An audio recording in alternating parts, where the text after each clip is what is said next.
And we're rolling. Got it. All right, we was in my Get to Family. It's your boy Landon. Today you step into my life, and today, we got a special treat for y'all. I got my man right here, my uncle. He's an OG, one of my mentors. He's put me on as far as like the military and just certain advice and tips before I had to take that plane ticket all the way to Great Lakes, Illinois. He's in the Coast Guard. He served for about 6 years. Uncle Robert, introduce yourself to the people. What it do, baby? Is that how y'all talk these days? Yes, sir. So, Unc, you want to introduce yourself? You know, your name, your race. You know, Gotcha. What made you join the Coast Guard? All right, so Tony Cole. I am a film director. I'm over at USC. Fight On. Your stage name? I'm sorry. You said Tony Cole. I'm sorry. Tony, yeah. Something like that. Okay. I mean, ULTG, right? Oh, okay. Okay. All right. That's what I thought. So, youngsters these days, but yeah. No, so like I'm at USC. Fight On, go Trojans. Okay. As you can see, I am proud of it. I worked hard to get there. We're gonna talk about it. Ain't that what you say? We're gonna talk about it. Yeah, we definitely gonna talk about it. But no, before I get into like everything about me, first thing I want to say is, Neff, I'm proud of you, man. Everything you're doing, I'm proud. Like looking at where you were, looking at where you're going, you know, in transition, looking at where you are right now. So I'm very proud of you. I love what you're doing, and that's why I'm here to bless your platform. Eventually, I plan on having my own platform as well. So you getting that exclusive, y'all getting that exclusive, baby. You know what I'm saying? Yes, man. This is love, nothing but love. Appreciate that, Unc. But not for real though. Like my Unc is definitely upcoming in the film industry. So you got projects coming up. We definitely gonna talk about anything and everything, but. So first things first. I was gonna introduce where I'm from, like right. I'm doing. So I'm from Detroit.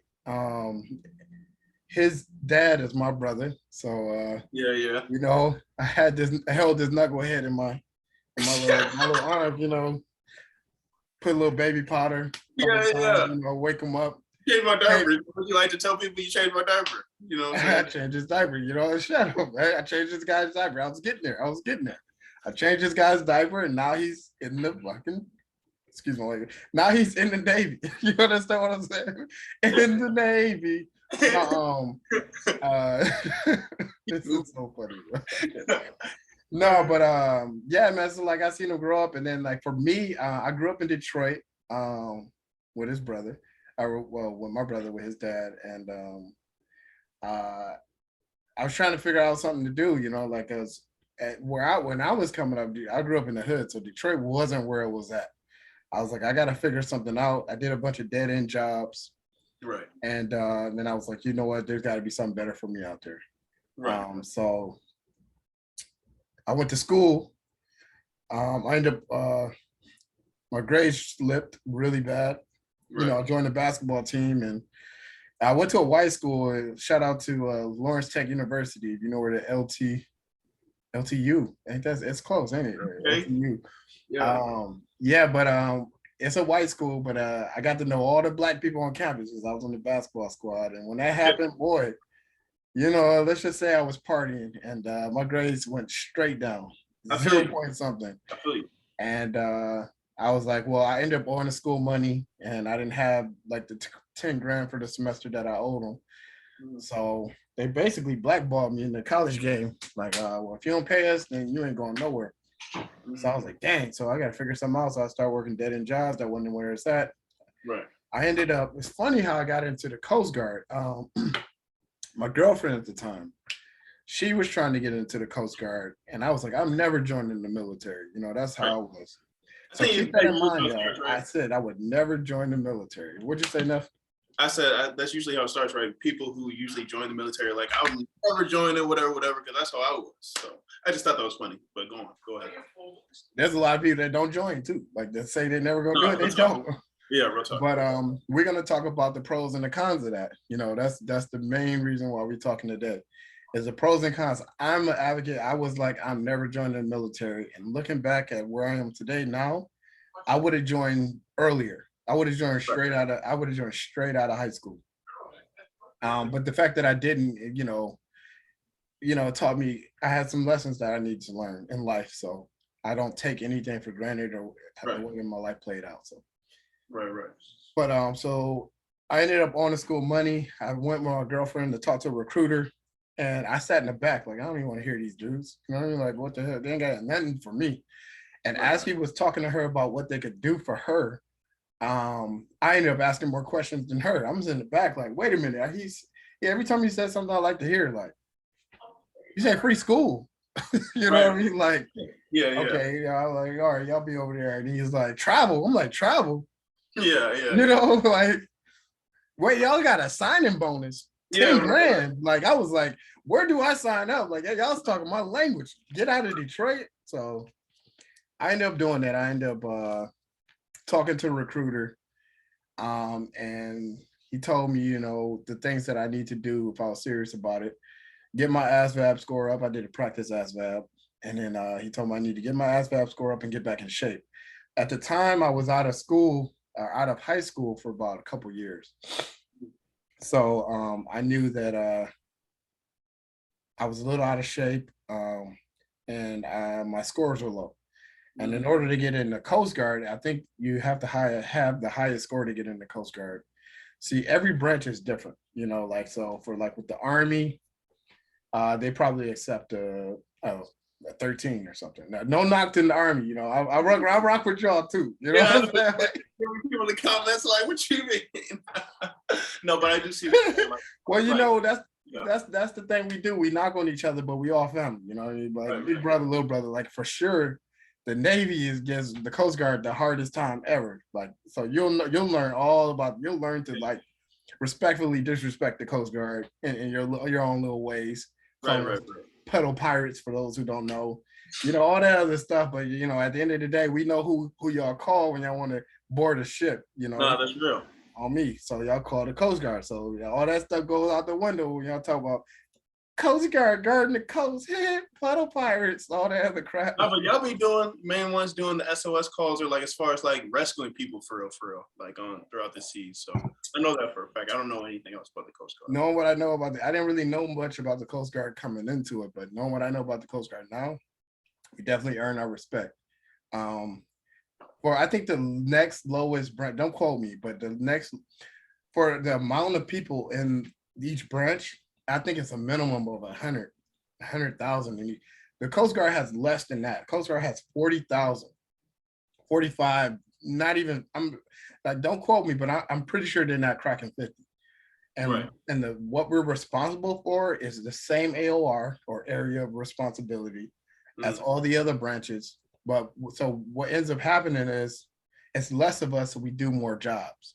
So where you have your rank, where you're OS, well, in the Navy, you technically have two jobs. You're an OS and you're a DC, which is a firefighter. Everybody's a firefighter first. For in the on the water, like in the Coast Guard and the Navy, you got to be a firefighter because in an actual emergency, everybody needs to know what to do. Yeah, and you don't have anyone to call on, so if you get fired ship, you have to be able to put on the suit and knock it out if it needs to be. But okay, that's interesting. So you were with your honey, your ex-honey, and they were telling her about all the pros and cons about joining the Coast Guard. You took it to your liking. And then exactly how old were you when you did join the boot camp or the service? When I finally joined, I think I was 21. Okay. They moved my time twice. So February, I was supposed to join in February. No, I was supposed to join in October. And then I guess I didn't make weight or something. So then they pushed my time back to February. And I ended up joining. I was 21 when I joined. Do you remember your first day when you took that plane ticket or is there any instance where you're like, okay, I'm really in boot camp? Like what was some Let's talk about it. Yeah, let's talk about it, fam. Like Coast Guard, people don't really, in my audience, they don't necessarily know the boot camp experience on the Coast Guard side. So, Let us know what's up.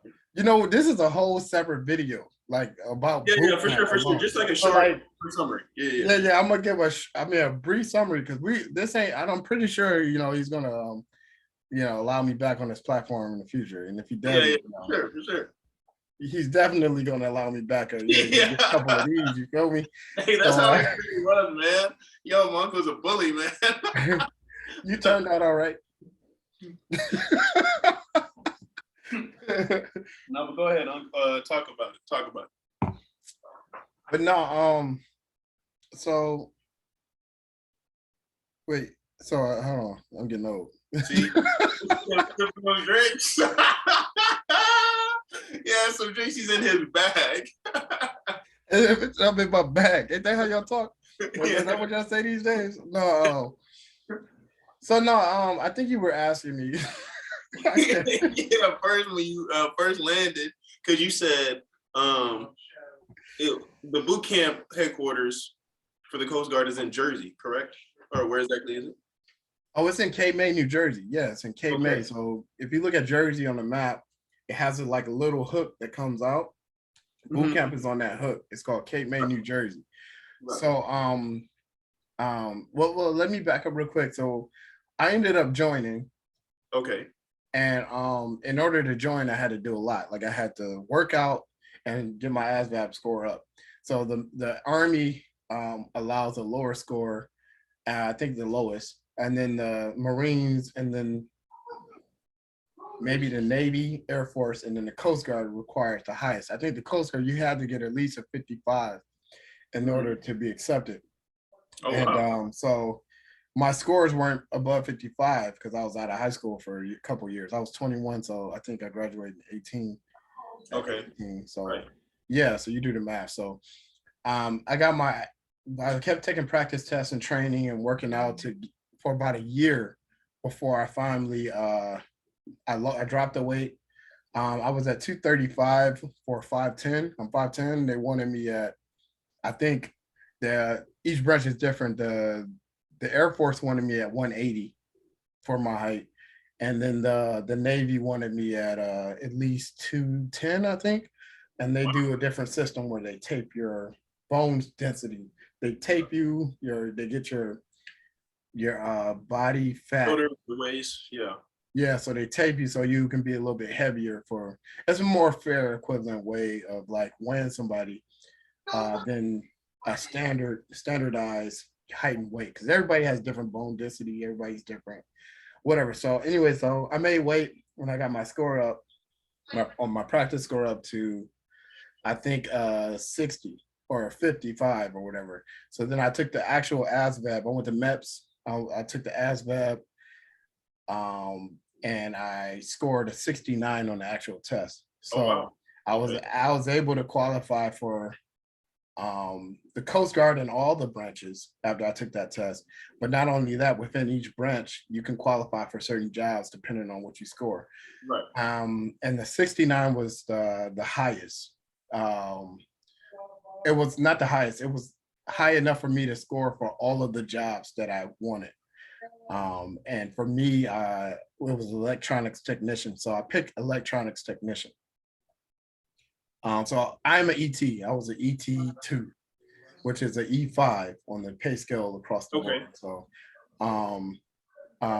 ET is an electronics technician, and my job was to fix and repair the radios, the radar, and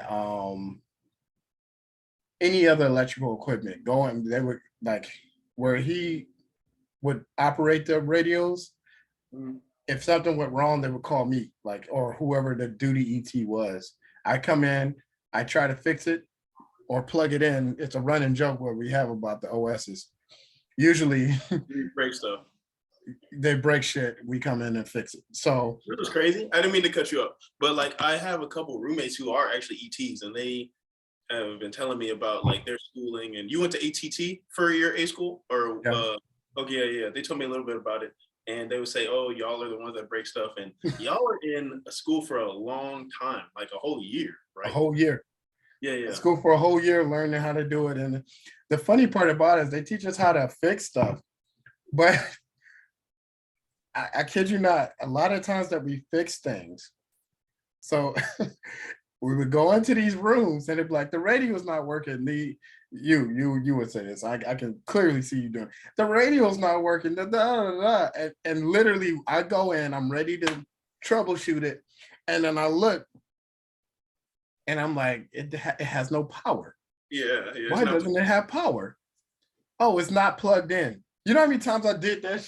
Like, there's like 50%, like, no, it's a good portion, like maybe 40% of the time that I had a troubleshoot call, it wasn't freaking plugged in. So that's what we were like, oh my God. Yeah.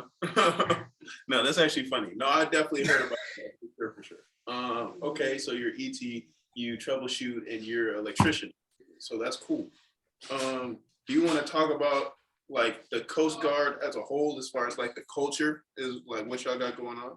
Well, I'm still moving forward. I was gonna say about boot camp, and then I'll touch on that. Okay, right. I'm sorry, I'm going ahead. No, I got you. I got this. Okay, cool. Okay, you're in your bag, right? You're in your bag. Right? Did in my bag? Is that how y'all say it? Right. You're in your bag. Okay. Okay, so no, so like we ended up going.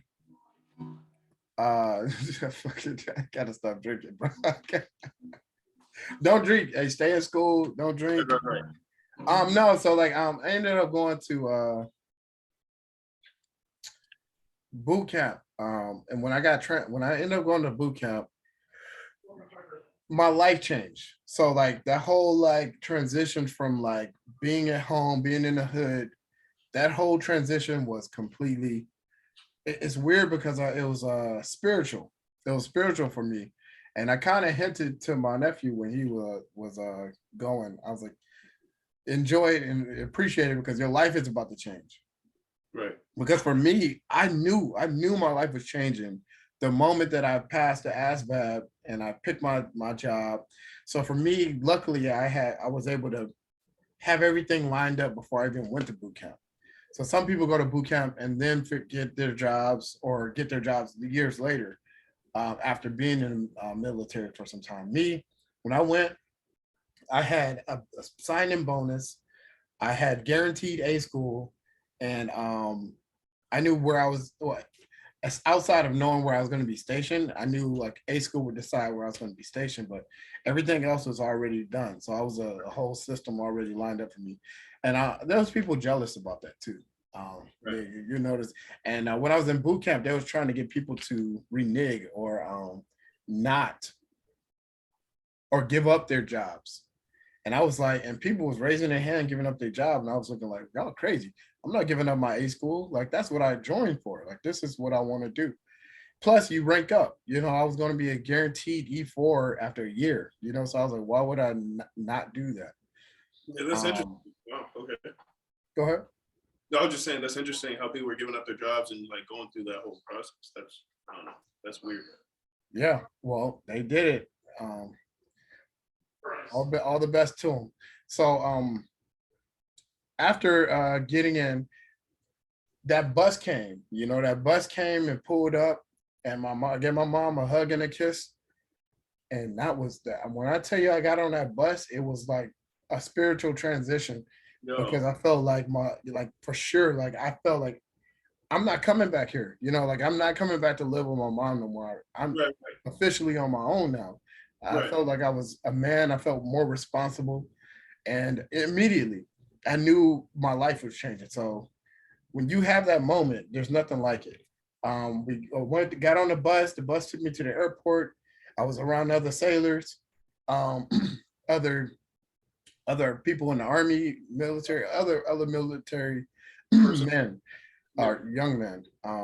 And we always going to our destination. So I had that whole airport experience it wasn't as dramatic as yours, you know, how you was in there for a minute. But, but I feel you. and and then I remember getting on the plane and then getting on that bus when the plane landed, got on the bus to the training center, the boot camp. And I was like, it's real. I knew it was real too, because it's nothing like it. I knew my life was changing the moment that we got there. So the whole bus ride, it was just like I was meditating. I was, praying, not for like my safety or anything, but just thanking God for the moment and the responsibility, like to be in the position I was, because I knew things were going to change. And Right. sure enough, I got to boot camp, and boot camp is boot camp. We got to have a whole nother Yeah, segment we're on probably boot gonna camp. talk about it for sure. For sure. And then the moment I graduated boot camp, my life changed. Sure enough, my life changed. Like my life has never been the same. If anything, it's only gotten better. It's only gotten better and better stages. He'll tell you, like, I've done nothing but travel afterwards. And you want to, I guess you wanted to say something about like transition or like the Coast Guard as whole, or what's Oh yeah, I like okay. So boom, you graduated boot camp. This life is changing before your eyes. So going back, because obviously each branch has their own culture, they have their own lingo, they have their own way of doing things. So if you could like enlighten the world or just the audience tuning in, what is the Coast Guard's point of view? Like, how do they do things? Is there certain key phrases they say, or like what exactly? How do y'all do that? military as a whole, it has its own, not just phrases. Right, Military has its own way of living. So I used to describe it as living in a bubble, because it's certain things that you can't do and can't say right, like that, and can do and can say, that just doesn't fly in the real world. But in right, the military it does, because it's a bubble. It's like for here's a good example. Like you know how the world is, right? But a military base is completely different. right, They got some military bases that's as big as cities. Like they have their own gas stations, their own like right, right, churches, their own food, like like fast food restaurants, McDonald's, right, Burger King. Like they're huge, they're humongous, got their own busing systems.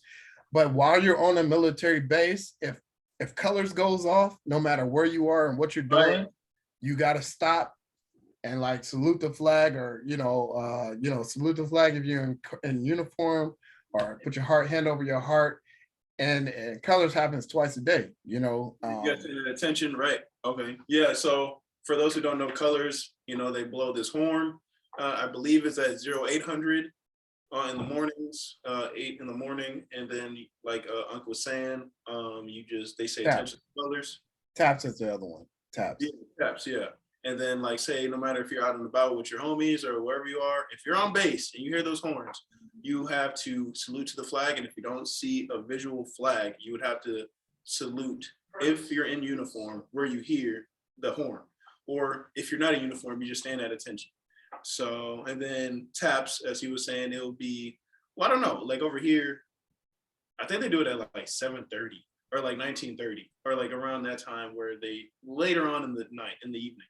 But yeah, anyways, so going on. Yeah, so like even if you're driving, like I say, you got to think of like the city that you're in. Let's say that you're in this military bubble. So you're on base, but it looks like a city, Right, and you hear colors. If you're driving, you have to stop. If you're right, walking, you have to stop. Like you have to pay your respects to the flag and colors. And like he said, like he broke down where you have to, the direction you have to face and all that. So like that being said, can you imagine being in a city and somebody just starts yelling at you? Like if you in the city, you're gonna whoop it. Like hold on, respect is earned right, in the right, city. Respect is earned. So you can like, if somebody like yells at you, like hold on, you disrespecting me, you're gonna check it. There's a right, good chance you're gonna check. And the military doesn't work like that. And the military, respect is given, whether it's earned or not. You have to respect the rank first. right, So meaning like someone can disrespect you, and you, depending on his rank, you have to respect him, whether he's just whether he respects you or not. You still got to give the rank respect.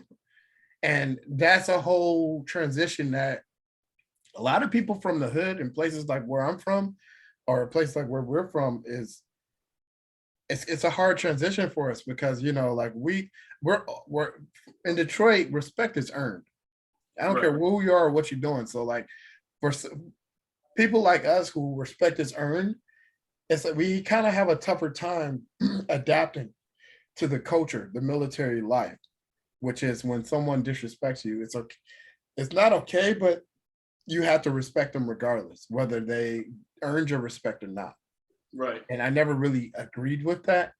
Um, but yeah, so like I'm trying to remember what you were saying, what the question, the original question you had. Just like Coast Guard, as far as like the Coast Guard culture, because like us, like us being in the Navy, we're called sailors. Are y'all called a certain phrase or Right. like? So the Coast Guard is similar, very very much similar to the Navy. Even the ranking systems are similar. Like Right. whereas a chief for you is an E7, a chief is the same for a chief for us. They have an anchor, and that's like uh, that's success. You want to reach an E7 or a chief as soon as possible as an enlisted person because you get more respect amongst everyone. Like you can even like higher ranks respect chiefs. Right. But like E6 and below, and some people retire out at E6 and below, E6 or E5. So no disrespect to those ranks. But you don't get that level of respect until you make E7. Once you make chief and above, then you're kind of like solid. And it takes years to do that sometimes. So like, but the ranking system is the same. For like, whereas a captain for us is a bird, a full bird. Mhm. And other ranks, that's a colonel. And you'll learn all this, but Right. and like a lieutenant for us is a captain in other branches. So it's a lieutenant is a two silver Two silver bars, bars. two Right. silver bars. So like in the Navy and the Coast Guard, the ranking systems are completely the same. Right. But other branches that aren't. So like just trying to find an easier way to explain that. But yeah, so No, like the I ranking definitely systems, get. I definitely get you. As far as the ranks of recognition, they are definitely similar, if not the exact same. So that's interesting. but in terms of the Coast Guard, the culture, the difference between the Coast Guard and the Navy is the Navy would go underway for 6 months to a year or plus. Right. For the Coast Guard, typically we would do 2 months or 3 months at a time. So if we Okay. go out for 2 months or 3 months, we'll be back for 2 or 3 months. Okay. And likewise, but in the military, you're at their discretion. So at any given time that you're in port, you can get recalled to go underway at any time. Right. Right. So and we did get recalled a couple times. I was stationed on a 270 footer, which is Coast Guard cutter Harriet Lane, and they have a bunch of like 270 footers. I think we had some like 115 personnel, or I think we had like 15 officers and about 100 unenlisted members, something like that, give or take. Mhm. Um, And now, not to cut you off, but is that so? Would you consider that a DDG, or what type of ships were you in? Or not you in particular, but what type of ships as a whole as the Coast Guard? Because I know Navy, we have our air carriers, we have our DDGs, destroyers, those battleships. We have um, submarines. We have like different type of ships. So what type of ships were the Coast Guards the into? Coast Guard, we call them cutters. We don't even call them ships because according like the Navy is there's 500,000 plus personnel in the Navy. Right. Some of these cutters have like 20, 30,000, like not cutters, some of these ships have like 20, 30,000 people on a ship, like a aircraft carrier. So like they're like mini cities.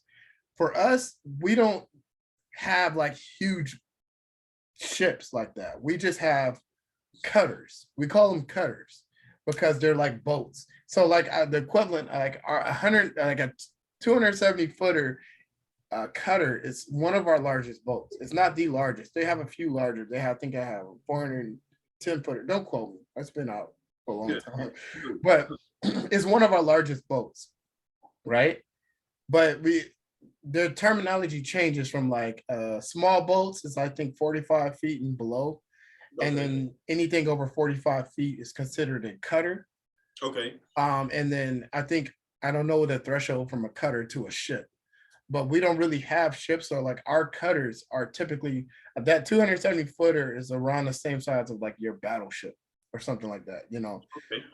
But it's nothing huge like that. Like y'all have fleets, so you'll have like battleships, you'll have an aircraft carrier, and you'll have like a couple of other ships that all go out at the same time. Right. Right. For us, it's like one cutter, and then there'll Right. be another cutter over here. We have an AOR that we patrol, and Okay. that's pretty much how it works from there. Okay. Cool. Cool. Cool. Cool. Cool. Interesting. Interesting. Okay. So.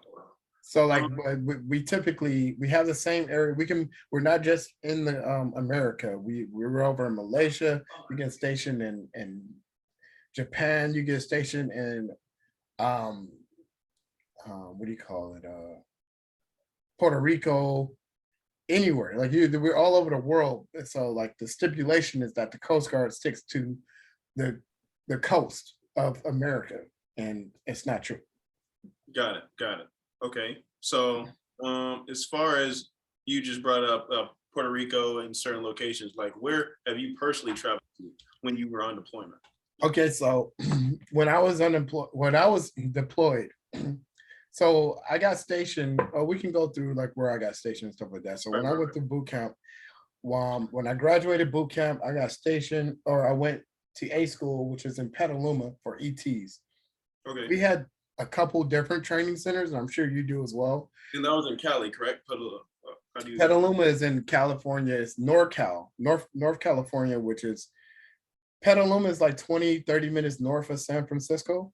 Okay. And so I was there for a year. So I went from boot camp, which is Cape May. So I went from Detroit to boot camp, Right. Cape May, New Jersey. I was there for 2 months. It's just 8 weeks. It's just 8 weeks. I got stationed in A school, not Okay. really stationed, but I was there for a long time. I was there Gotcha. for a year, which is like one of the longest A schools besides ITs, which is the information technicians, which is Yeah. they do the computers. So ETs and ITs, we trained for about a year before they put us into the fleet or a field. And I was there for a year, and then upon how you do like what you're going through right now, he's in A school. So like depending on how well he already got his stations, I don't know how the hell they did that. So for us, it was a little different. You know what I'm saying? You know, hey, I'm in my bag, I guess. You know what I'm saying? Is that how young whippersnapper said? No, so like for us, depending on how good you did in school, Right. the, they ranked us based on our grades. And who's ever number one in class got first pick. And who's ever 20 in class got last pick. And or whatever, who's ever in the last place.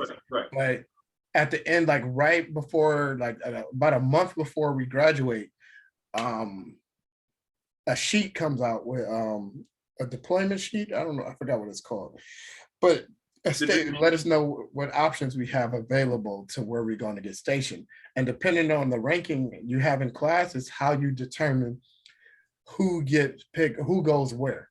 And that was a big thing for us because I had friends who was like fighting, like, because let's say like for us, like Alaska, I'm trying to think of our picks, Alaska, Virginia, or Portsmouth, Virginia.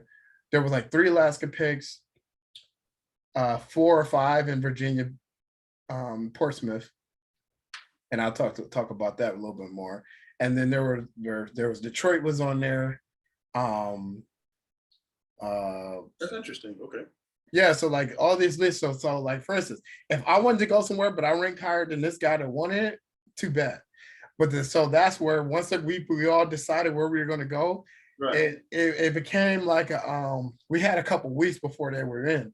So that was a real tough time because people were like, I want to go here and I want to go there, but you got this rank. And then some people was like, you asked out, and other people were working with their peers, like, okay, we can work it out where I'll go here for I don't know. I don't want to say what really Yeah, happened. no. Let me ask you this though, before you go into that. So, when exactly did they give you the dream sheet or the deployment sheet? Exactly, like how far into school were you? Did they give it Towards to the you? end.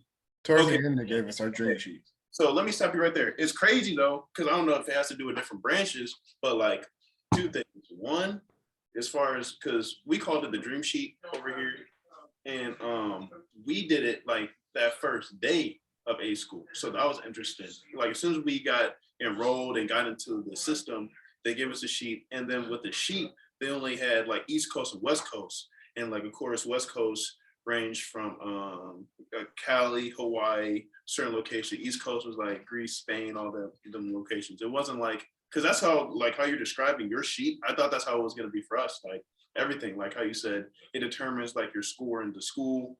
Like you're gonna have multiple locations within the states, but no, it was just like certain particular spots. I don't know if that's like permanent or it determines like the time you do go into class, enroll into class, but I found that interesting. But go on. Oh, for sure. For sure. Like yeah, they call it dream sheets for us as well. And when you told me that you got your dream sheet a week or two, and I was like, what? Yeah, You know what we would do for that? yeah. So like I was like real nervous about that. I was like, yeah, I mean, I was happy for you, but I was like, how the hell? Because it was a big thing for us. When our dream sheet, it was a big thing for you as well, because where you're Right, going to the station. But for us, it was even bigger because we had been working really hard to right. rank I can imagine. and be at a certain position. We try to do the best you can. And I was an ET, so I'm competing with white boys that went to fucking like been homeschooled their whole life and stuff. So like they was getting like 106s on tests that only had hundreds. So like that's where I was ranking, but I still ranked up. Like they don't know who they messing with. Yeah. Okay. I think I was number 5 in class, which is really good. I was above 100% average. Okay. So to get that high, but I mean, like some guys had 130s and 140s and shit. So Right, right, right. it was Okay. So ridiculous. two things we could talk about. Like you said, ranking up. We could talk about you ranking up and like you're not still serving, correct? Like you're done, right? You're completely done with your contract, right? Right now, I'm out. Yeah, I'm out. Okay, I'm so not. yeah, we can talk about the level you got out, and then like just your process of leveling up to that point, and then we could talk about like not in depth of school, but you can talk a little bit about like ETs and exactly. I know you already like kind of roughly went through it, but like just the whole class process and like how did you feel about going through school and everything, being away from home and just psychologically how that got to you. You know what I'm saying? Okay, cool. Yeah. So like for me, I was typically on the more mature side of Right. things because unfortunate for me growing up in the hood, you in poverty. How about that? Growing up in poverty, you don't really get the luxury of like being like you don't get the freedom to like not worry about certain things that Right. Right. people like that grow up in poverty have to worry about. I had to worry about how I was going to eat, at a very Right. young age, at like 8. So for me, it was like I was a bit more mature than the average person. By the time I went to the military, um, I was ready for it. There's people who go to the military that are still like children, like mentally. So when I was in A school, I knew it was going to be a year away from home. Right. And that's a big thing for some people because I noticed for me, even for me, like I was ready for it, but a month into school, I was kind of homesick.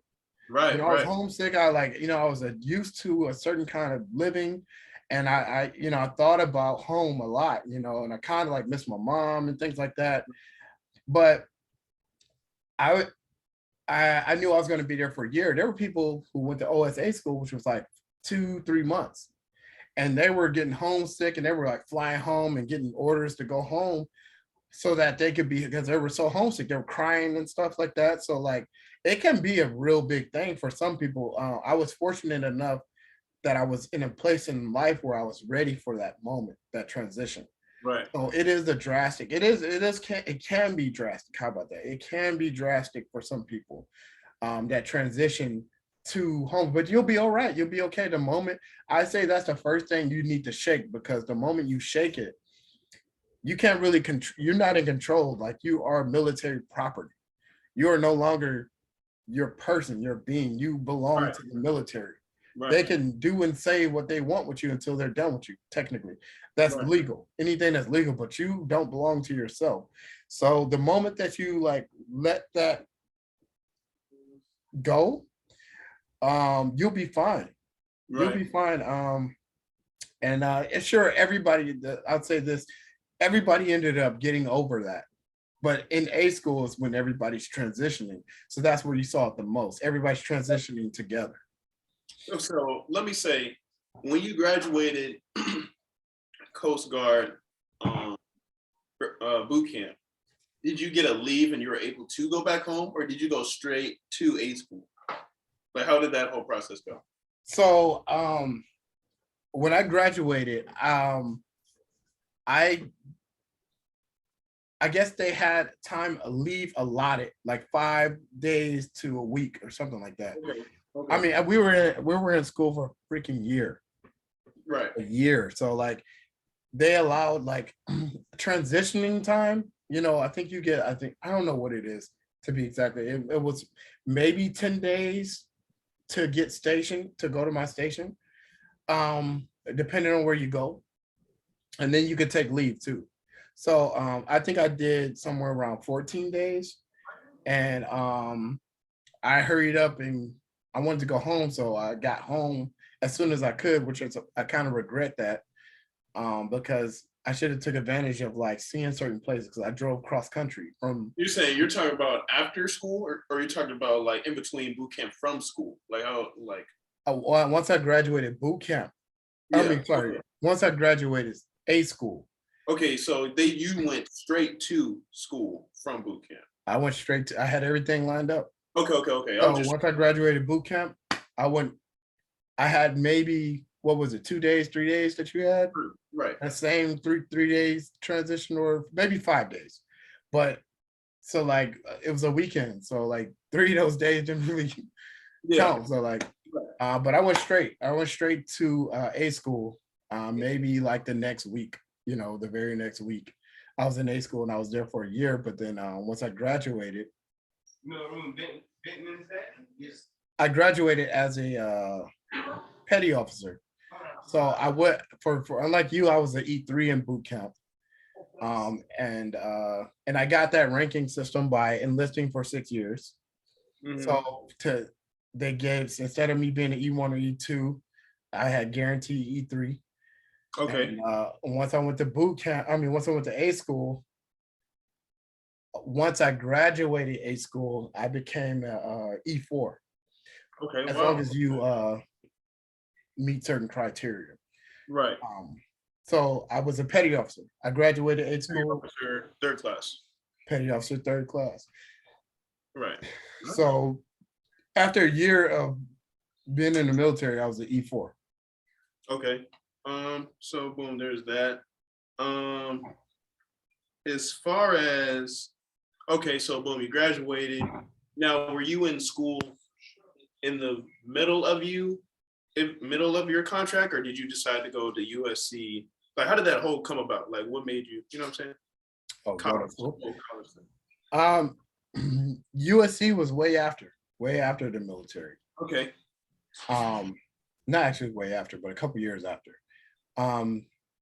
So Was that a choice, or did you not necessarily know what you wanted to do, or like what exactly, like what was your thought process? Did you think in your contract, okay, I'm gonna go to school or this or that, or were you like did you think you were gonna do 20 years, or like the whole thing? So I had a game plan, and Okay. kind of try to like tell you about that when you got in. So when I got in the military, I had a game plan. My game plan was, if I didn't want to do the military, so I was like, if I'm going to do the military, I have to have everything figured out. And I Right. try to do that. You can't have everything figured out, Right. but for me, I tried. So I made sure I had A school lined up. I made sure I got a signing bonus if there was one available. And Right. they offered a signing bonus for 3 jobs: FSs, which is a food specialist, OSs, and ETs, and EMs as well, which is electronics mate, electrician's mate. Mm-hmm. Electrician's mate operations specialist, food specialist, and electronics technician. And for each job, the bonus at the time was different. I think they gave maybe 5,000 for OS, 7,000. Yeah. Everybody wants, y'all get no respect out here in these streets. Yeah, like what? And then you know what's crazy too though? Like at the end, like our last couple of weeks, or maybe the last week of me graduating, they said the next future sailors, they're getting a $25,000 bonus just for like getting into boot camp. Because like apparently the whole like population with the Navy is like I wouldn't say decreasing, but it's not where it needs to be. So they're just taking anybody, not taking anybody, but they're taking as many people as possible, and they're getting bonuses out here. And I was like, man, I came in mad late, or I came in mad early. Well, the way it works, there's an influx of military coming in and leaving. So Right. the higher ups, that's what they get paid for. They'll figure out when they need people and when they don't. So like when they need people, they offer incentives. And when they don't, they kind of boot people out. Right. They boot people out too. So keep that in mind. So when you're in the military, you'll see these cycles. It's a constant cycle where they have an influx of people coming in or have an influx of people going out. Okay, yeah. And whether they're doing it or people are like, it all depends. And so like the rank, so they gave like 5,000 for S's, 7,000 for like EM, 10,000 for ET, and 15,000 for food specialists. So I chose ET because that was the highest ranking job that you had to score the highest to get. It was the hardest to get. And for me, it was perfect for me. Like I get to be smart. I get to use my brain. That's what the right. known as being like smart people, Right. And it was perfect for me. It was perfect. And then I knew coming out of it, I could be be a electrician, a journeyman. I could be a journeyman coming out because I had all the training in the military. What is a journeyman? I don't know what that is. Journeyman is like electrician. Okay. You could be electrician. A journeyman is like a job ranking, like a pre-apprentice, apprentice, and then journeyman, and then like a foreman, like stuff like that. Like it's a ranking system as an electrician. So like I can have guaranteed work. Right. As I have a trade, Right. Okay. I got you. So like whereas you come out, you can work for the airport, Right. Where I came out, I can literally go like repair people's houses and things like that. Right. As a journeyman. So like that's the job that I chose so that I can have a trade. So my game plan was whether I whichever came first. By the time my end of enlistment, which is EOE, which is after 6 years, my EOE was up. If I didn't make rank to get accepted to OCS, which is Officers Candidate School, I wanted to be an officer. I gave myself 6 years to do it. And in order to do it, there had to be, so that's how I structured things. Like, this is what I want. What does it take? In order to do it, you had to be a certain rank. And in order to be a certain rank, you had to pass certain tests, etc. Be your supervisor and things like that. And then, so I worked my way backwards. I said, I want OCS before my EOE. If I do not get OCS before my EOE, then I would get out. I'm going to get out and go back to school. So that was my game plan. And if I got my OCS, Officer Candidate School, I was going to become an officer. I was going to make it a career. I was going to make it a career in the military. Right. But I didn't get it. And one thing I did not take into account was the fact that me ranking up, which is one of the requirements in order to make the officer be qualified, be applicable for the OCS school, wasn't purely under my control. So like your supervisor, they write marks. You have to get good marks in order to be able to take this test to rank up. Well, if they don't like you, they wouldn't give you good marks. Right. Or if they're racist, they wouldn't give you good marks. So those are things that factored into me not being able to make. Well, I ended up making E5, but still, like, I had already decided I didn't want to be in the military anymore. Okay. But one of the requirements to make OCS, you had to be E5. You had to have good marks, and there's some other things. And whatever it was, I wasn't in full control of my Right. destiny, Your per destiny. se, but within that time frame. So because I believe you're always in control of your destiny, but within that time frame, it wasn't all up to me. It was up to other people as well, whether they like me or not, or if I rubbed the right shoulder, that brown nose, whatever it is. So you learn all that in the military, a lot of it. Right. So yeah, so I didn't make it. So I said, you know what? I'm going to get out and go back to school and be an electronics technician or a civil engineer. Right. And that's what I was getting out. I got out to do. But it just so happens in that transition and trying to do that, I found my calling, which was film, doing this, helping other people, inspiring others. Got it. So like, boom, you graduated, you went through, you're doing your career, you realize it's not for you. So your thought process was school. So did you just instantly go to Cali, or did you apply, or like how did that come about? Right. So boot camp, what, Detroit, Jersey, NorCal, that's all training. Mm-hmm. I got stationed in Virginia Beach, Virginia. Okay. Perfection. Portsmouth, Virginia. I lived in Virginia Beach, but Portsmouth is where a large body of military is. I got stationed there, and then I did 3 or 4 years there on a cutter. And on the cutter, we went places like what you asked me were. The cutter was stationed in Portsmouth, Virginia, but when we went out, we either went to the Atlantic North, which is on the east coast of America. We either went north or we went south. Right. But we spent maybe 80% of the time going south to the Caribbean. So right. Where every 2 months, the transition was 2 months out, 2 months in, 2 months out, 2 months in. Right. So 2 months import, and then we went to Cuba, Colombia. You pick an island, we've been there. Right. St. Lucius. You've been to Bahamas too, right? Bahamas. We went to what's it called? The Virgin Islands, Jamaica. Yeah. So you've been out there. You've been around the city, around the sea.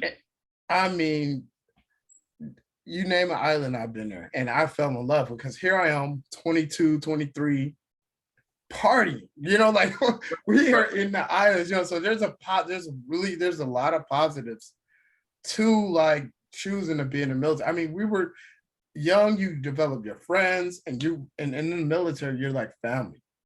Right. You're like family, you know, so like we were doing everything together, you know, looking out for each other, making sure we got back to the ship because you don't want to miss ship, miss mass. I mean, boy, they will talk about that too, man. Man, that is some real stuff, man. Okay, like even because when you hit the fleet, it's a whole different thing because it's like it's a whole process. Like when they put you in boot camp, it's like high school, and then like school is like the college version, and then when you're in the fleet, it's like the real world, whatever.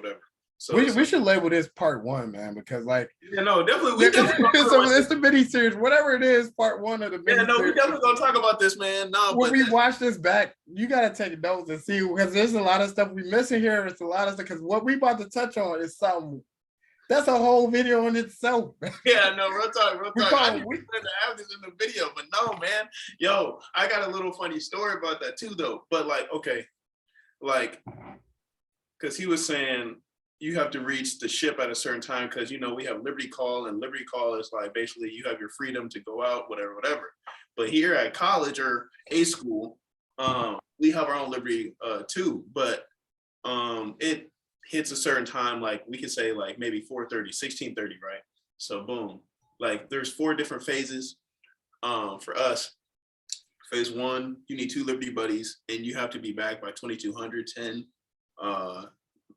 Phase 2, we have to be back by. Let me cut you off, nephew. I'm sorry. I got you see the smile on my face. I'm Oh, I gotta tell the people who don't know. I gotta tell the people who don't know. You know what I'm saying? So no, but phase two, because people, he's laughing because people do not follow that. Some people do not follow that, man. But no, phase two, you can have one Liberty buddy, and you can be in your civilian clothes. But going back to phase one, you have to be in uniform though. Like say NWUs, your peanut butters, whatever. So yeah, we have to be back by midnight. Phase three, 2 a.m. Phase four, whatever. But no, it's crazy though because a couple weeks ago, or I think last weekend, I don't know. I was in the city. Hey, but hey, don't do whatever you do. Don't say nothing to get in trouble. You hear me? Hey, all I know is no, we made it though. We made Okay. it. No. I mean, like in general, like you under the scope at all times. So don't say nothing to get in trouble. Or if you do, we gonna edit that shit out. Yeah. No. All right, go ahead. A couple weekends ago, I was in the city, downtown, you know what I'm saying? This was like my first time really like being in the town. And you know, I was having a good time, man. And they were like, I was with my buddies, my Liberty buddies, and they're like, yo, because everybody else was phase three, so they can stay out at 2 a.m. So they were like, yo, what time is it? Like, you know, because they knew I was phase two, I got to be back by midnight. And they're like, yo, man, you need to get out of here. It's 10 o'clock. I was like, okay, whatever. So boom, I get on the train because we were like an hour away, but we had to take the train. So boom, man, like I'm sitting there thinking, oh, okay, cool. I'm about to make it. It's like 11:40. And long story short, I had to be back in 20 minutes. But hey, we made it. I had to sprint like other. I was like, you're saying boat stuff, man. And it's crazy because like serpentine. Yeah, I was out of there. No, but that's crazy. It's just funny though, because that's another thing too with the military, whatever branch you are in, like we're like my uncle was saying, we're all a big family. We all have our own experiences, we all have our own stories, we all have our own like friends, family. That's another thing I like about it. We can have a separate video about the pros and cons about military as a whole. Definitely the pros, traveling, as we were talking about. It teaches you discipline as a man, just growing up, just a sense of maturing. Yeah, like actually learning a skill, being financially stable, learning how to financially manage your money, the family, the camaraderie, the brotherhood. It's definitely a lot. The cons, that's definitely a thing we can get into. Just the negativity, you being away from family, or just you being on your own. That can be a pro and a con in itself. So it's definitely a lot. There's definitely a lot. With it being a lot, there's a lot of positives in it. And why I can't stop smiling, boy? Because literally what I'm about to drop right here is why you like the best part of being in the military is what we call sea stories. Okay. When I tell you, when I was in A school, we would, and I recommend you do this. I would ask every one of my instructors about a sea story or the greatest sea story. And every last one of them is going to light up like I'm lighting up right now. And I'll give you an example of what someone told me when I was in A school. So I'm like, yo, I heard about these sea stories. Like, what's your greatest sea story? What you got for me? And when I tell you, my instructor lit up and sat back like, well, let me tell you about the time where I almost missed movement. Almost. There is going I didn't understand then why he was laughing and smiling so much, but I'm getting chills. Yeah. Thinking about all the wonderful sea stories I've had. But go ahead. No, I just said, I bet, I believe it. Yeah, go ahead. At the time, like when I was asking him, I had no idea. And then like what the stories that I was hearing was kind of like unbelievable, kind of, you know? And you will learn. And so make sure you ask him about the sea stories, all right? Start doing that. Yeah, no, I had one of my instructors, he was a chief, and he was talking about his story. And he was in Istanbul, I don't even know how to pronounce it, but he was basically at this concert. It was him, because it was for New Year's, I think. And he was with his homies, and like they were just walking around the city, and apparently, and they got in the taxi, because when you go into a new area, you want to explore. So then the taxi driver was like, y'all trying to go to the rave? He was like, the rave? And like they ended up going to the city, and it was like they were singing their own language, whatever. It was a cool vibe, whatever. But there was like, I think he said I can't remember, he said 40,000 people or 400,000 people. Nonetheless, it was a big number. It was a massive crowd. And obviously there's a certain deadline where you got to get back to the ship. and they're like 14 miles away. And like they couldn't take taxis because everybody was already trying to leave at the same time as them. So one of his friends, obviously they're all out of there. His friend was like, yo, I know how to get back. Mind you, they're all inebriated and they all running. Like he was next to the captain. The captain was there too. It was funny, man. Funny. Everybody got their own story. So I'm definitely looking forward to that. For sure. Well, I'm gonna tell you one of the stories that like, and that's a good example. But I think he had better sea stories than that. I'm gonna tell you that right now. He's a chief. He got better sea stories. Oh, for sure. So like, I'm gonna tell you a sea story that stood out to me in A school. Someone told me about. He was like, man, let me tell you. So he sits back and he rubs his hands. He's like, I'm gonna tell you about this time where I'm gonna miss movement. You know, like you say, you got to be back at a certain time, like 2200. You got to be back at the ship. And unlike when you import, like we call it import when you pull into the America, right. When you out in other countries, they will leave your ass. For real. They will leave you. So you will be stuck in another country. When I tell you this, there's times when people contemplated staying because the life was so good. And there's times when people stayed, missed movement, went AWOL, which is absent without leave, which is the worst thing you could do in the military. That's absolutely illegal. Like you're not supposed to do that at all. It's the worst. People willingly went AWOL. Like, that's how good some of these sea stories are. That's yeah. So like so the story he was telling me was like, yeah, man, I'm telling you the time where I almost went AWOL, where I almost missed movement. I was like, what happened? Wait, what? You almost went missed movement? Wait. Yeah. He said, man, we went out to this party, and we ended up at this facility where it was like women were like rubbing our backs and rubbing our feet, and it was just like, man, they was just like, just stay here. We'll take care of you. Don't worry about the military. We got you. You're in a whole other country. Like, you good, man. He's like, when I tell you, I thought about staying. He's like, when I tell you they was feeding me grapes. They was feeding me grapes. They was fanning me with the banana leaves. And when he told me I'm on the island, and I'm like, I'm staying here. Like, why would I leave here? Like, I got everything I need. But he's like, for some reason, like, we had 30 minutes to get to the ship, and I heard that ship horn blow. I got my happy ass up and I darted to the ship. But he's like, to this day, I still think, like, what if? You know? Yeah. That's actually funny. That is actually wild. That's a true sea story, though. That's when I was in A school. Did he say what island, or did he say where he was at? Look, man, it don't matter. Because let me tell you something. Like, that's before I found out what it really is. When I tell you, bro, like, I wanted to miss movement. Boy, you almost never saw your uncle again, bro. Oh my God. Boy, when I tell you, it was like, you go some places, man, you just be like, this what life is like? Oh, I'm crying, bro. I'm crying. Like, I'm crying, but I'm smiling, I'm laughing, but I'm not joking. Like, yeah, I know. There's some places where you go, bro. Like, okay, here's a small example of a story like me.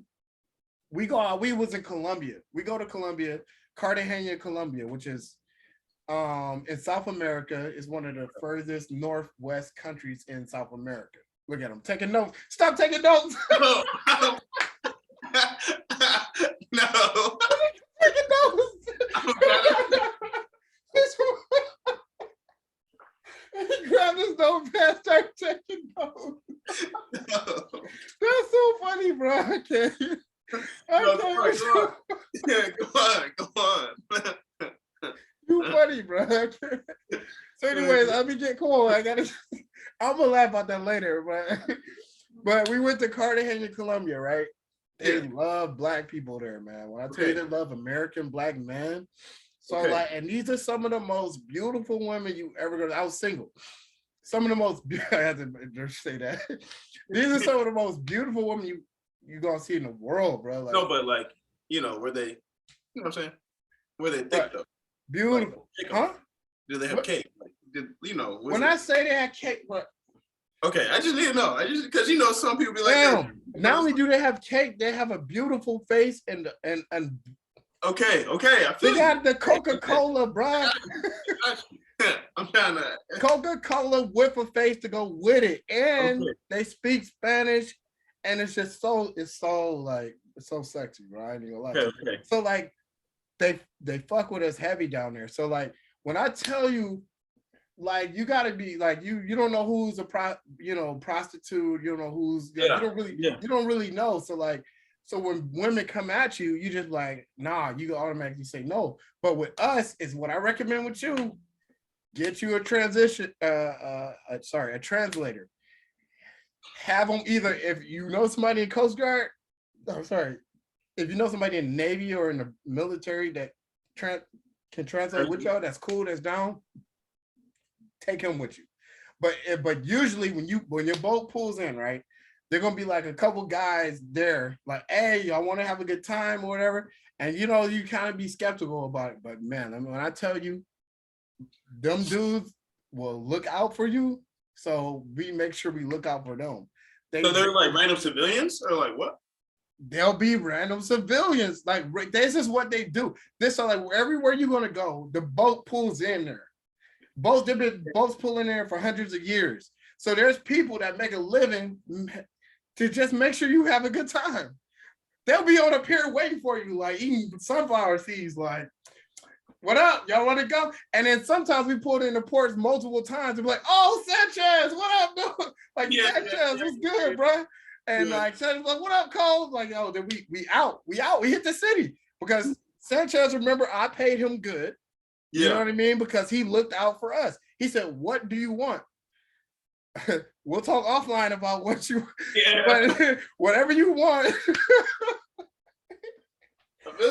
Whatever you want, they're gonna find it for you and they're gonna make sure they're gonna look out for you. So look, we had our sandwich. So like this girl comes up, I was out shopping in Colombia, Cartagena, and I'm minding my own business, bro. I was minding my own business. I'm just literally looking at clothes.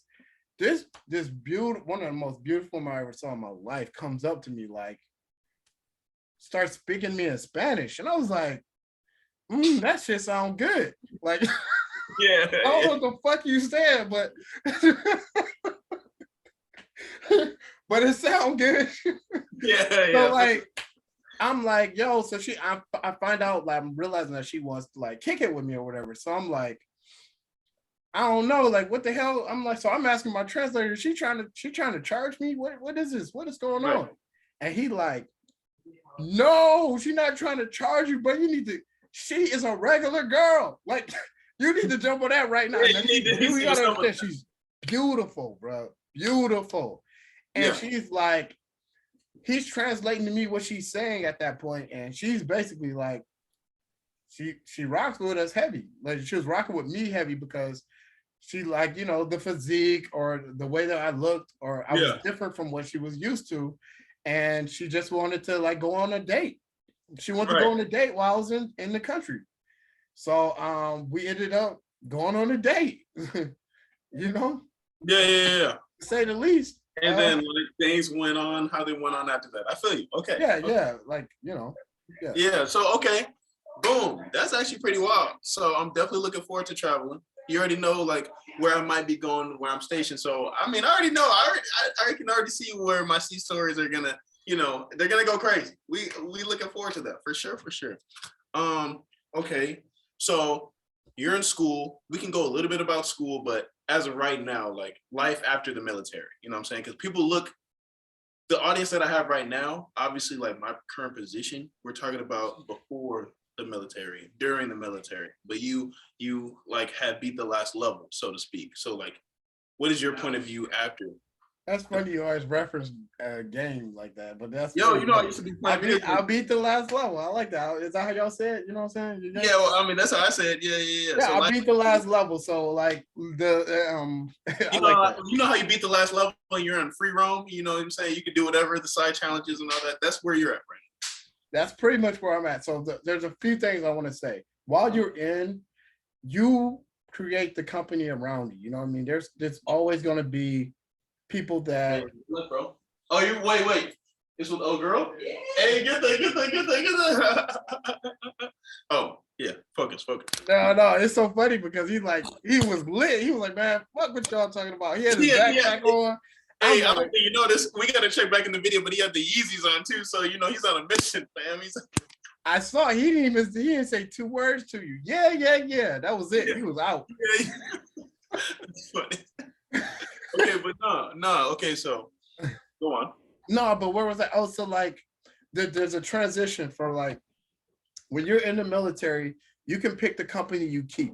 So there's like, so where you from, they pretty much like who's around you and stuff like that. But when you get in the military, you'll have people from Guam, you'll have people from Vietnamese. Some of my closest friends are Vietnamese, are white, are I had a bunkmate that was a 38-year-old Iranian man. So like there's all types of different cultures. He was speaking to me in Farsi and German. Like there's all types of different people. That was surprising to me. I knew I was gonna run into people within the States, but I didn't know like that whole culture change, culture shock, you know what I'm saying? So I definitely feel you. So you'll meet people from all over. So my point is, while you're in, be real keen on the people like around you. You know what I mean? Like, so like there's people who still doing that same knucklehead shit where you're from, if you're from a knucklehead place, or there's still people that's doing stuff, whatever they're doing. My advice to you as a viewer is to make sure that you choose the people. There were people who were buying properties and like building wealth. And so I tried to hang around those people. Those are the people that I kept around me. People that were cool and people that had goals, you know? So I kept those companies around me so that when the end game came, I had a game plan outside of the military because I knew I wasn't going to stay in at some point once I realized that I wasn't going to make officer. So I started preparing for the end game. And for me, my end game was to buy property, go to get a trade, pick a job that I could have a good pay outside of the military after the end game and things like that. So when my end game came, school was one of the things that I was planning on doing. So what you don't know, nephew, is once you complete 3 years, there's something that they have now. Before it's called the Montgomery GI Bill, where you had to pay into it. So it's different. Before you had to pay $100 or $1,200 or something like that to be applicable for the Montgomery GI Bill, and then you had to do 3 years. And then once you did that, they would pay you to go to school. When I was in, they had came out with this new thing called Post 9/11 GI Bill, which is what you're applicable for now, and it's automatic. So like after you get in after a certain date, you're automatically applicable for the post 9/11 GI Bill as long as you qualify. They have things you have to qualify, which is you have to be in for a year to get a percentage of it. But once you reach 3 years, then you're guaranteed to get 100% of your Montgomery GI Bill, meaning they will pay you to go to school for, I think, 42, 46 months, something like that. Don't quote me. And they will pay. They will pay not only, it's real cool because you get E5 pay as if you're still in the military, and they'll pay to school. So literally you'll get paid to go to school where other students are struggling. Right. And you'll be like, oh, well, I'm getting paid. Well, the only thing is they don't pay you when you're not in school. So like they pay you for every day you are in school. Right. And just like you know too, I wasn't aware, but they do pay for your trade schools as well. Like I thought you can use it for trade school if you want, but I don't personally recommend it. But if that's what you want to do it for, no, I'm just telling the viewers because like when I was asking my recruiter, because you know, I don't know if you know, but I want to go to audio engineering school. I want to get my certificate because I do music. I want to learn how to mix and match my own craft, and also I want to go to barber school. And I wasn't aware because I asked my recruiter originally, and they said no. And I was asking people in boot camp and structures, and they're all saying no. But like, should ask me. Now, you should ask me, but whatever. I should ask you. You're right. I should ask you, but no. I was asking people. Basically, the answer I was giving was no. But then, come to find out, you actually can get trade school paid for. So that's interesting. But anyways, go on. Yeah, you can. I think for me, I think the most bang for your buck, um, and this is to the viewers, you do it for whatever you want. You can give it to your kids if you want. You don't have to use it at all. You can like, hey, I want to make sure my kids are straight. And you just look into that. There's certain stipulations you have to meet in order to give it to your kids. But for the most part, you do whatever the hell you want with it. But you get the most bang for your buck if you go to college with it. If you go to college full time, which is a minimum of 12 credits, any credit you take after that is extra. So like if you take a 16 credits in one semester, they're gonna you'll get full pay of E5 and at a 12 units or above. So anything over 12 units is extra bonus. I mean, you're gonna be studying your ass off, but Right. but it's the most bang for your buck. Because they pay you in a certain threshold in a certain month, like so where you get 40, whatever it is, 46 months, 48 months, whatever of schooling, then while you're in school for that semester, uh a minimum of 12 credits is it's the minimum you can do to get full pay. But anything after that, it's extra. It's paid for as well. Right. But you don't have to worry about it. So like you get the most money. You get the most money by doing school. If you do my point is if you do like an engineering or audio or a trade school, carpentry, electric, you can do whatever. If you do any of those, then it's like I don't know how they consider full time, and you might not get 100% of pay. So basically, you stealing from yourself. You do better, like, in my opinion, you do better paying for that stuff out of pocket or finding other ways to pay for it and using like your post 9/11 GI Bill for school for you, your children, or your wife or whoever, because you maximize its threshold or capability of paying. You know what I mean? I definitely hear you. I definitely hear you. So, but I mean, but again, if that's what you want to use it for, use it for that. But anytime you're not, whatever my advice is to get 100, whatever you got to do to full time to get 100% pay. If you're not getting 100% paid, you're robbing yourself. right. No, definitely, for sure, for sure. I was just letting the crowd know. But no, that's definitely because we were talking about that too. Like certain instructors were like, because in Texas, apparently, strictly for Texas though, they have their own act. It's the Hazelwood Act, and it's just like the GI Bill. I forgot if you could use the Hazelwood with the GI Bill, but nonetheless, like, yeah, there's that. But no, as far as finances go, though, like, is there like for the future generation of people going into the military as a whole, is there any type of advice you would like to give or you want to speak? Yeah, for sure. Like some of the most successful people that I've seen come out of the military, what they do is, and to each its own, meaning like whatever you want to do, you can for sure live your life the way you want to live it. But some of the most successful people I've seen who started from nothing, from poverty, and are at their in-game phase, they're in a much better place. They'll never be ever need money again. Right. What they did was buy a house everywhere they got stationed. So wherever they got stationed, they bought a house to whereas instead of paying rent, they paid into a property. And then once they got stationed somewhere else, they either rented that property out or they sold their property. But that's one of the things that the people that I was hanging around was doing, was buying properties. And by the time let's say you get stationed 6 different places, like you'd be somewhere every 4 years. Right. 4, 6, 8, 12, 16. 20. So yeah, so like you end up with 5 houses by the time you come out, if you keep them, or you end up in a situation where you're never wasting a dollar. Every dollar you get for rent is ends up going back to you because you instead of going to rent, it's going to mortgage. Right. It's a little bit more complicated than that, but it's not hard to do. That's just one thing to keep in mind, is because you can build wealth. You can build wealth easily off of it.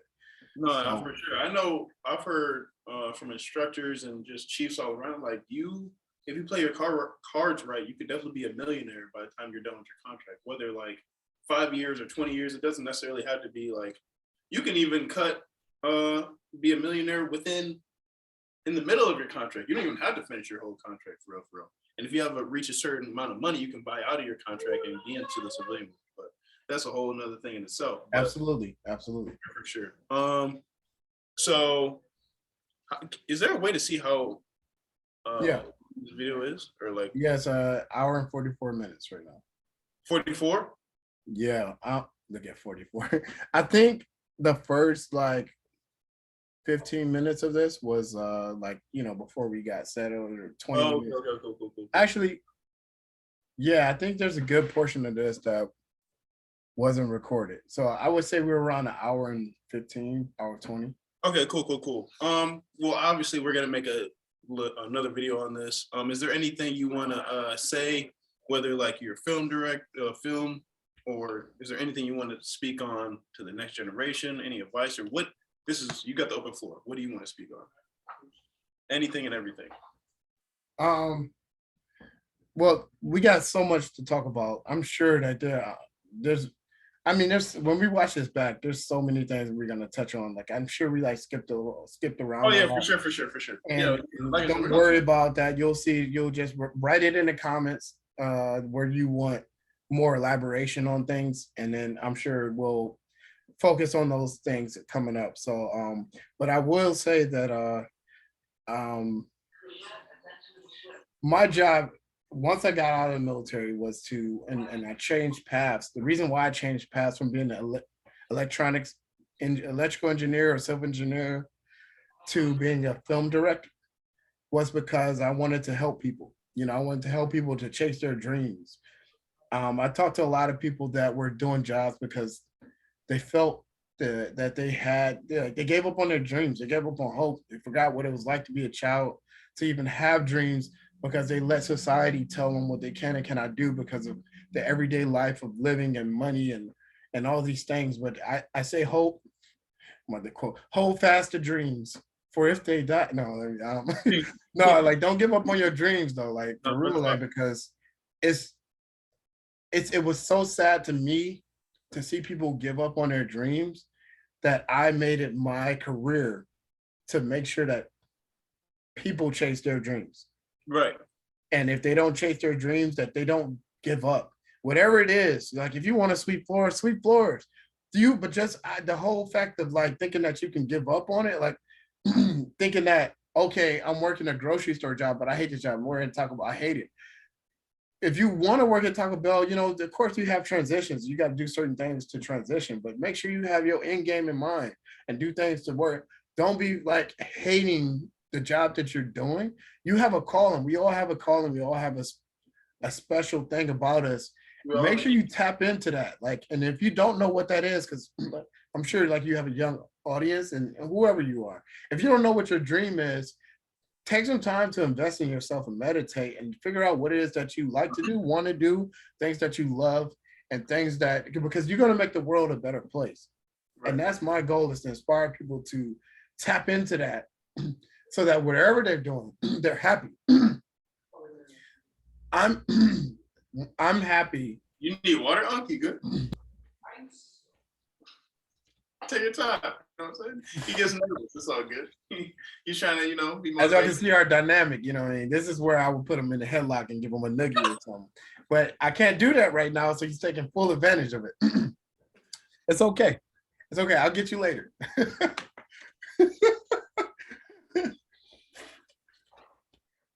Chase your dreams, my nephew is one of them. Like when I was a, what do you call it, son? You call it hater? I was a hater. When he told me he wanted to be a rapper, I was severely just like, oh, not you too. I grew up in Detroit, you know what I mean? Like, but I grew up in Detroit. Everybody wanted to be a rapper. And I'm like, dude, I didn't take him serious. I'm like, man. Right. He did. He sure did, y'all. This is facts. So like, but when I realized that he was serious about it, so I was like, okay, he wants to be a rapper for real. So I'm like, all right, LTG, I see you out here at 888, whatever, whatever. So I'm like, all right, I'm gonna support him and what he wants to do. And I've never seen him happier. He's like pursuing his dream. Yes, he's in the Navy, he's in the military, which is, I'm sure he didn't want to do. at some point, but he'll find out soon enough, like I did, is one of the best decisions that he made if he hasn't figured it out already. And he's never lost sight of his goal, which is Right. what how y'all call it? Like selling out stages and like Turning up wrecking a shows, set man. or something like Yeah, that. yeah. Turn up the scenes for sure. Turning up the scene with the zoop. Is that what they Oh, call it? they're not ready for this. I don't know. Like I'm the old guy They're now. not ready Like, for that. They're not ready for that. Yeah, you're yeah. not ready for the zoop. I see your zoop. I see Hey, the zoop. You feel me? you funny. No, so but like, so like, I just want to inspire people to chase their dreams. And if you have any questions, feel free to put in comments or whatever. Let my nephew know. He'll get back to me. We're gonna do many more videos of these. Like, we both got something to do. So but at the same time, it's like, we're here for you. We'll my job. And I'm gonna have my own platform as well. So y'all getting that exclusive. This is some of the things. I'm gonna shout you out and put in the description for sure. Yeah, I don't have it yet, but what I will do is he's gonna put my contact information. Right. I can put Instagram. Yeah. Right now, the best way to keep up with me is my Instagram. It's public, and that's where you can follow my future projects and things that I have going. But I'm gonna do like in addition to motivational, I speak at colleges. I spoke at high schools. I spoke at my junior college. I spoke at Compton Compton High, and I spoke at San Pedro High School. So I spoke at these schools, inspiring people. Like, that's my goal. Like, I'm a motivational speaker as well. So this is also having a podcast and a YouTube page is also on my grand scheme of things, part of my after game. But the last thing I want to say in this video is make sure have in game in mind. There's life after the military. And if you're contemplating joining the military, let me tell you, as a person who just did not want to join the military, even the hardships and everything that worst bad that happened in the military, nothing compares to my decision of joining the military, how it changed my life, how I instantly became independent, and he's understanding that now. How I became independent, how I became a man and started being like super more responsible. And I grew up, and the benefits that you get from the military with an honorable discharge is endless. Like, they pay for everything. They pay for my school. They pay for my housing. They pay for, I mean, if I get into a hardship, I can find some way to get some kind of money through the programs that they offer veterans. They pay for my dental. They pay for my healthcare. Everything that I have right now is from the military. And the connections you can run into as well. You networking, and I'm sure, like, certain people, I guess. I don't know. I'm just trying to chime in. You know what I'm saying? Okay, no, I'll mess with you. Go ahead. No, I'm about to say, that's one thing I'm noticing, because, like, obviously me being an artist, like, there's certain people, like, there's a producer, there's like a singer I know here, just simply on this base, let alone like me traveling and me touring around the world. And that's not even just within military personnel. That could be me going to like France or Spain or wherever the heck I'm going to. And like, as soon as I put myself out there, someone might be like, oh, woo, you know what I'm saying? Let's do a music video. Let's do this. Let's work right here. There's a show right here. Woo. So I can only imagine where my destiny will lead me. But just going back on why, like, your message ending, that's why I made this page. Like, it's called Life of Lane, but also not only is it targeted about my life and like certain life lessons that I'm learning, but like I want to show people, because with the music industry, it has like a bad taste for certain people. Like, you have to have a certain image, you have to rap a certain way, you have to rap about certain things, you got to do certain things to look like you hot shit. But like, in all honesty, like, I wanted to show there's a positive image, like, I don't know too many artists who are in the military, let alone a sailor. So I was like, okay, that's going to help me stand out as a whole regardless. So just LTG doesn't necessarily mean lame the gifted. It also means lift the gift. Like how Unc was saying, everybody has their own talents. Everybody has their own gifts. Everybody, like how Unc has his own artistic eye to have certain angles and like certain visions for certain films. I have a certain voice or a certain way how I cultivate my songs and how I like give off those visuals for music videos. Like everybody has their own talents, whether you're into the arts, whether you're into academics, if you want to just educate the youth or you want to educate civilians or whatever it is you want to do, like just make sure step one is to take the step, because that's really all you have to do. And like the hardest thing was for me was to join the military, but as Mike was saying, like this is going to be one of the best decisions I look back on for the rest of my life. So if you are nervous or scared about joining whatever branch you decide to join, just know it's going to be beneficial. Like don't speak, like even if you're the type such as me, I was projecting like my future, putting it out on YouTube and telling everybody what I'm about to do. And there's people that was in my DMs personal. There was one of my homies literally called me and said it was gonna be one of the worst decisions of my life. And like literally a week before I left. And I'm talking about I'm already packed and everything. Like, bro, I'm literally leaving. You would think he'd be like, oh, good luck, bro, this and that. He was like, bro, honestly, this is probably the worst decision you're ever gonna make. And here I am about to travel the world and I'm about to just manifest my destiny. So I feel like block out the noise, meditate, really look within your soul and really think to yourself, what do you want out of life? You know what I'm saying?